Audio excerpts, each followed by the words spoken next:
Hello guys, नमस्ते. तर मॅडमचा birthday होता आणि तो सेलिब्रेट करायचं ठरलं होतं. मग आम्ही केक आणि हे फ्लावर्स घेतले आणि निघालो. पण वाटेत जाताना या भुक्कड लोकांना खूप भूक लागली. मग ह्यांनी खाल्लं आणि त्याच्यानंतर ओझवाला पण ठेवले. असं घेत राहतात काही. आपण मोकळं चालायचं, निवांत चालायचं असं घेत असतात माणसं. त्याला लय आवडतं असं हातात घेऊन चालायला. तुला पण उचलते चल. आणि आम्ही असं रिकामटेकडे चालतो असं निवांत.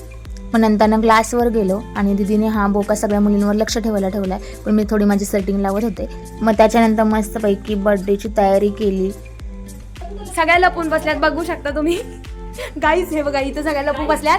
पण डोर ओपन केल्या केल्या डायरेक्ट समोर दर्शन. खुर्चीच्या खाली लपणार आहे. बरोबर. हे बघा, असा हा सेटअप केलेला आहे. ही बिचारी आवडते, मला वाईट वाटते. पण जाऊ द्या, काही खूप छान वाटते आम्हाला पण. आम्ही स्टुडंट आहेत, आम्हाला पण नाही ना हे करा. म्हणजे आता पुढच्या ब्लॉगला आम्ही सांगतो हे काय असतं.